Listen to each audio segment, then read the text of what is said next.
దేశవ్యాప్తంగా వర్షాలు హడలెత్తిస్తున్నాయి. కాశ్మీర్ నుంచి కన్యాకుమారి వరకు విస్తారంగా వర్షాలు కురుస్తున్నాయి. పలు రాష్ట్రాలకు రెడ్ అలర్ట్ జారీ చేసింది ఐఎండీ.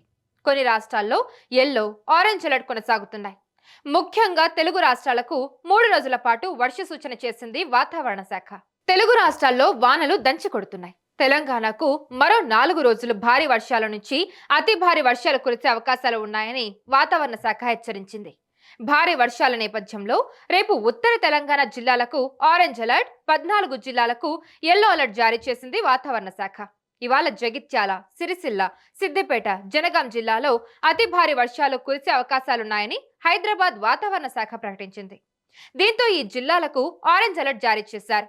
కరీంనగర్, హనుమకొండ, పెద్దపల్లి, వరంగల్, మహబూబాబాద్, ములుగు, భూపాలపల్లి, భువనగిరి, రంగారెడ్డి, వికారాబాద్, సంగారెడ్డి జిల్లాల్లో కూడా భారీ వర్షాలు కురవనున్నాయి. హైదరాబాద్తో పాటు రంగారెడ్డి, మేడ్చల్లో వర్షాలు దంచి కొడతాయని హెచ్చరించారు. ఏపీలో రుతుపవనాలు చురుగ్గా కదులుతున్నాయి. దీంతో పాటు బంగాళాఖాతంలో అల్పపీడనం ఏర్పడింది.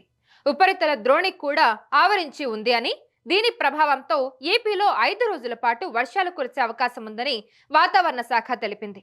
శ్రీకాకుళం, విజయనగరం, పార్వతీపురం మన్యం, అల్లూరి సీతారామరాజు, విశాఖపట్నం, ఏలూరు, పల్నాడు, ప్రకాశం, నెల్లూరు, కర్నూలు, నంద్యాల, శ్రీ సత్యసాయి జిల్లాల్లో అక్కడక్కడ మోస్తరు వర్షాలు కురిసే అవకాశం ఉందని, అలాగే మిగతా జిల్లాల్లో తేలికపాటి వర్షాలు కురిసే అవకాశం ఉందని వాతావరణ శాఖ అధికారులు చెబుతున్నారు. పశ్చిమ మధ్య బంగాళాఖాతంలో అల్పపీడనం కొనసాగుతుంది. రాబోయే వారం రోజులు ఉత్తర కోస్తాలో చాలా చోట్ల భారీ వర్షాలు పడే అవకాశం ఉంది. తెలుగు రాష్ట్రాల్లో భారీ వర్షాలకు ఈదురుగాలులు, పిడుగులు తోడవడంతో ప్రమాదాలు సంభవించే అవకాశాలున్నాయి. కాబట్టి ప్రజలు అప్రమత్తంగా ఉండాలని విపత్తు నిర్వహణ విభాగం హెచ్చరిస్తోంది. ముఖ్యంగా తొలకరి వర్షాలతో వ్యవసాయ పనుల్లో నిమగ్నమైన రైతులు మరింత జాగ్రత్తగా ఉండాలని, వర్షాల సమయంలో చెట్ల కిందకు వెళ్లకూడదని సూచించారు. ప్రజలు కూడా వర్షం కురిసే సమయంలో అవసరమైతేనే బయటకు రావాలని సూచించారు.